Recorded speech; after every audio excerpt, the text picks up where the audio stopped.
सातारा जिल्हा मध्यवर्ती बँकेच्या पार्श्वभूमीवर जावली तालुक्यामध्ये चालू असलेल्या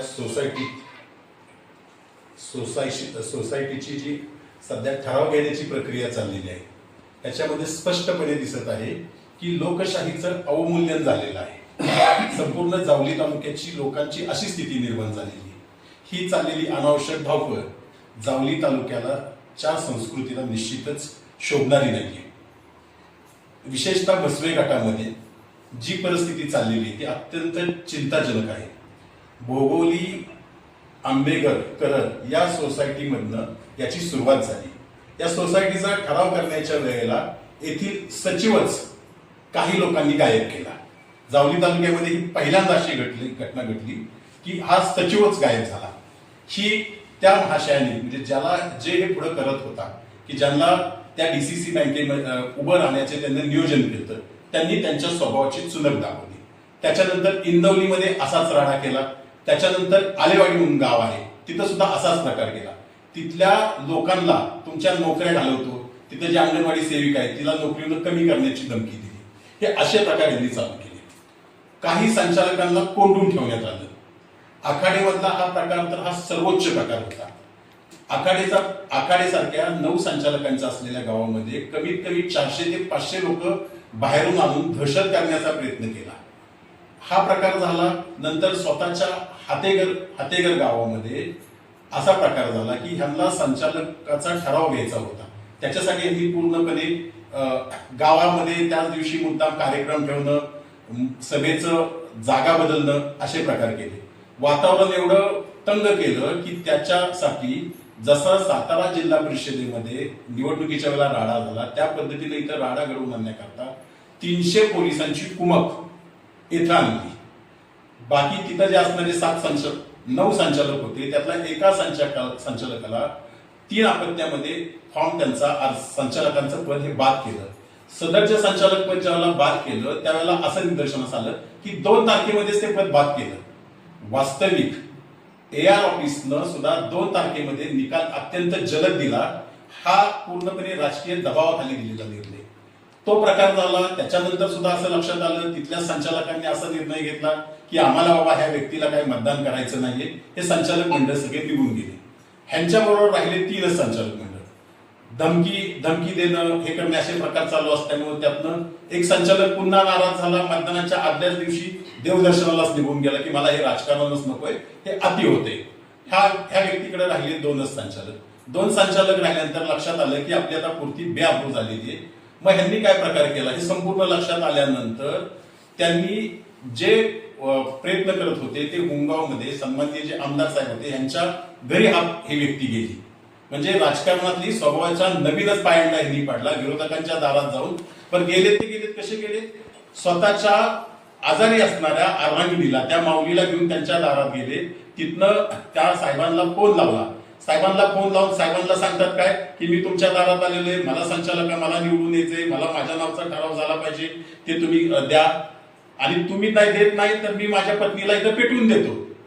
ही सोशल मीडियावर आज कित्येक ठिकाणी ती क्लिप फिरत आहे। हा व्यक्ती हा म्हणतोय की मी माझ्या अर्धांगीला इथं पेटवून देतो। ही राजकारणाची कसली पद्धत? स्वतःच्या अर्धांगीला पेटवून देण्यापर्यंत ह्या माशाची मदत येतात। माझी तर त्या संदर्भामध्ये मागणी आहे की महिला आयोगाने, महाराष्ट्र राज्य महिला आयोगाने याची दखल घ्यावी। एखादा राजकारणी स्वतःच्या पत्नीला पेटवून द्यायची भाषा करतोय, ते झाल्यानंतर हा ठराव त्याच्या बाजूने होत नाहीये असं वाटल्यानंतर ह्या भाषांनी बरेचसे प्रयत्न केले, हाताला काही लागत नाही असे बघितल्यानंतर त्या ज्या संचालक त्यांच्याकडून निघून गेले त्यांना हे भाषे बोलता म्हणले की मी त्यांना 2 लाख रुपये दिलेत तरी सुद्धा ते माझ्या बरोबर राहिले नाहीयेत। वास्तविक हे 2 लाख रुपये म्हणजे मतदाराला दिलेले हे आमिष आहे। या संदर्भामध्ये आम्ही लगेचच लाचलुचपत प्रतिबंधक खात्याकडे यांच्यावर तक्रार दाखल करणारच आहे। पण सगळ्यांनी याची दखल घेतली पाहिजे की ह्यांनी राजकारणाचा स्तर कुठपर्यंत आणला। एखाद्या सोसायटीचा ठराव करण्यासाठी त्या संचालकांना 2-2 लाख रुपये दिले त्या लोकांनी। म्हणजे नक्की ह्या डीसीसी बँकेमध्ये आहे तरी काय? ह्याचा खरं तर जनतेनं विचार केला पाहिजे। आज सगळ्या ठरावाची प्रक्रिया पूर्ण झाली, ते सगळं तहकूब झालं। तहकूब झाल्यानंतर त्रागाच्या पोटी हे काय म्हणले की मी आता ज्या गावामध्ये माझा जन्म झालाय, ज्या गावाची माझी कर्मभूमी आहे, ज्या गावामध्ये मी 30 वर्ष राजकारण केले, त्या गावातल्या लोकांना त्यांनी शिव्या दिल्या. शिव्या देऊन सांगितले तुमच्यातली लोक नालायक आहेत, गद्दार लोक आहेत, का तर त्यांना मतदान केलं नाही म्हणून. इथून पुढे मी कसल्याही कामाचं विकास काम तुमच्या गावामध्ये करणार नाही. म्हणजे हातेघरमध्ये असेल, पानसमध्ये असेल, बिवरमध्ये असेल, आखेगणीमध्ये असेल, ह्या गावांमध्ये मी कसल्याही पद्धतीचं काम करणार नाही असं जाहीर पद्धतीने सांगितलं. डीसीसी बँकेचा ठराव ही सहकार क्षेत्रातली बाब. तिथं विकास कामाच्या संदर्भामध्ये हे बोलतात आम्ही ठराव देणार नाही, इथून पुढे ठराव देणार नाही. पण ह्यांची विकासाची व्याख्या ही पूर्णपणे खोटी आहे. आज सुद्धा आंबेघर ते हातेघर रस्ता जर आपण बघितला तर ठिकठिकाणी प्रचंड खड्डे पडलेले आहेत. कित्येक दिवस हे खड्डे जसेच्या तसे आहेत. नुसत्या वर्गण्या करायच्या, मी हा रस्ता करला, मी तो रस्ता केला, इथं कोट्यवधी रुपये आले, तिथं कोट्यवधी रुपये आले. एक सांगतो तुम्हाला, ह्याच व्यक्तीनं होमगाव जरेवाडी बावधन हा जो रस्ता आहे तो घाट रस्ता पूर्णत्वाच्या जाण्याची वेळ आली त्यावेळेला ह्यांना असं झालं की याचं श्रेय दुसऱ्याला जात आहे, म्हणून ह्यांनी काय प्रकार केला की घाट रस्त्यापेक्षा तिथून बोगदा काढू की जेणेकरून वाईला जलद पोचू. 6 महिने झाले, एक सर्वे सोडला तर याच्यावर कसल्याही पद्धतीचं पुढं 1 इंच सरकलेलं प्रकरण नाही. म्हणजे लोकांची दिशाभूल करायची, होणारं काम होऊन द्यायचं नाही. ही प्रवृत्ती कशी की जे काय होणार आहे ते अजिबात होऊनच द्यायचं नाही.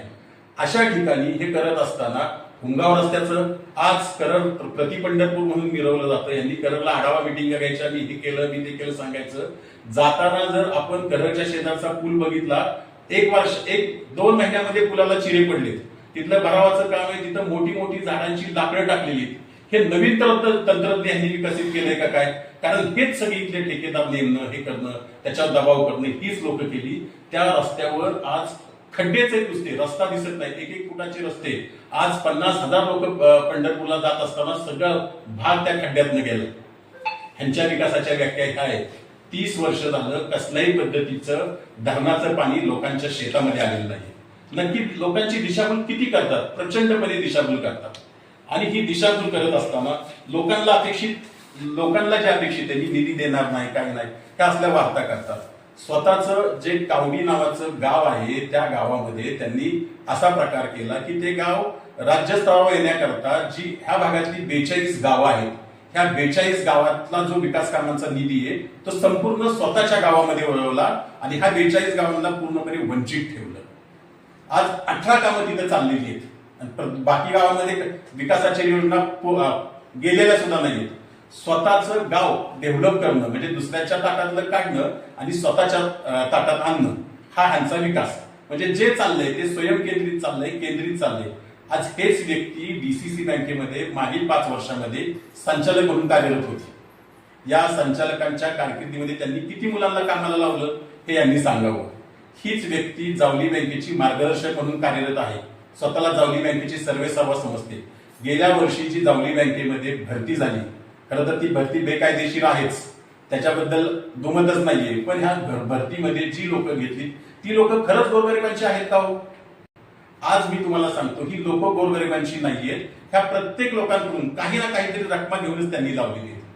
ही म्हणजे बँक असेल, दुसरी डीसीसी बँक असेल, जावली बँक असेल, ही स्वतःच्या बगल बच्चांना सांभाळण्याकरताच हे चाललेलं आहे. ह्यांनी छातीवर हात ठेवून सांगावं की मी एखाद्या गोरगरिबाला जो पात्र विद्यार्थी आहे, पात्र कर्मचारी आहे, त्याला मी त्या बँकेमध्ये भरती केलेला आहे. त्यांनी छाती समाजाला ज्या देवाला मानतात ना त्या देवाला स्मरून त्यांनी सांगावं. अशी ही प्रवृत्ती मागच आम्ही त्यांना सांगितले की ह्या प्रवृत्तीनं आता थांबावं. त्यांनी राजकारणातनं कायमस्वरूपी संन्यास घ्यावा. त्यांना आता शांततेची गरज आहे आणि ह्यांच्यामुळं जे जावली तालुक्यातलं वातावरण भंग झालंय ना, जावली तालुक्याला सुद्धा शांततेची गरज आहे. विजन एकदा त्यांनी त्या एकेच्या हितला जाऊन धबधबा बघावा. ज्या व्यक्तीची आज मुख्य निवड शिवसेनेच्या प्रवक्तेपदी नेमणूक झालेली, त्यांनी स्वतःच्या निधीतनं पैसे खर्च करून त्यांनी आज तिथे एक धबधबा बनवलेला आहे. ते स्वतःचं विजन असतं. अशी अनेक लोक आज हे करतात, स्वतःच्या गावचा विकास करतात, धडपडतात, पण ह्या लोकांना कधी स्वतःच्या गावचा विकास करता आला नाही. हे सगळं टेम्पररी आमिष दाखवून लोकांना भुलवणं एवढंच काम चाललेलं आहे. पुन्हा एकदा मी आपल्या सगळ्यांना सांगतो, ह्या व्यक्तीनं स्वतःच्या शांततेसाठी राजकीय संन्यास घ्यावा.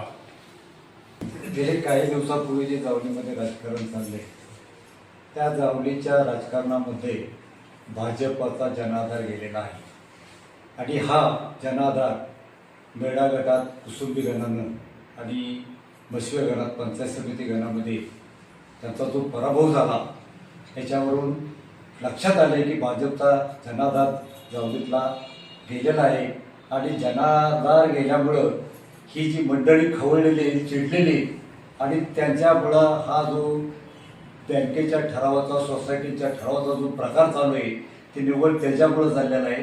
त्यांचा पूर्ण विश्वास गेलेला असून त्यांनी जो ठरावाचा प्रकार चालू केलेला आहे हा लोकशाहीला खरोखर कधीही असा प्रकार नव्हता.